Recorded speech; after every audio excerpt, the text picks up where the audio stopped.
So, what's up po mga kagapura and kagapuro ko po. So, welcome to our YouTube channel po. So, my name is Queen po pala. So, welcome to Queen's Angels Vlog po. Kami po pala ang little vlogger ng Palawan. So, before we start this video po pala, huwag po kakalimutan mag-subscribe.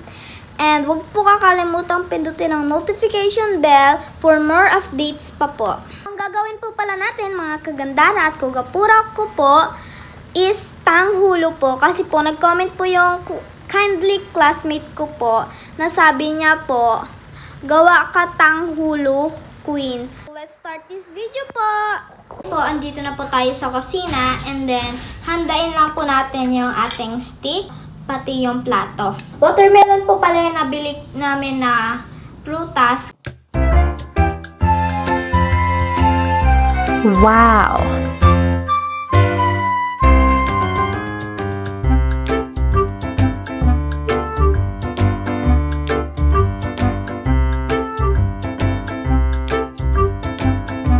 Amazing.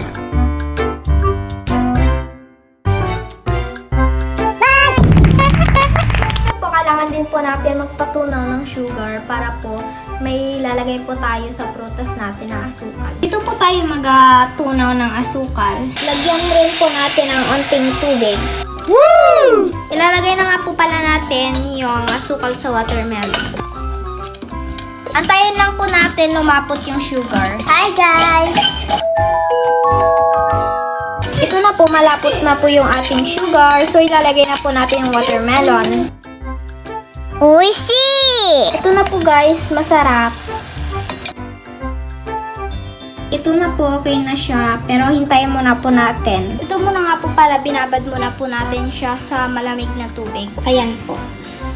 So ito na nga po, titikman na natin kung anong lasa ng tanghulo na ginawa natin.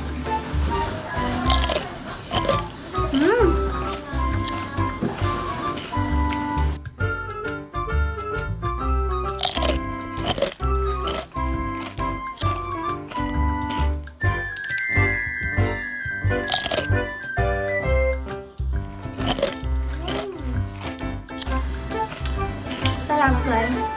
Ang sarap! Mawa pa po pala ako ng isang tanghulo yan po. Nagaturo po. So, tikman natin ulit.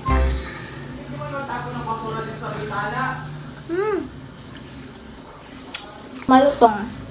Ang sarap.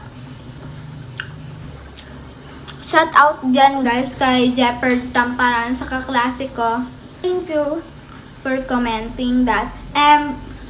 Comment nyo ulit guys kung anong gagawin ko. Bago natin tapusin guys yung video na to, don't forget to like, share, and subscribe. Bye guys! Thanks for watching!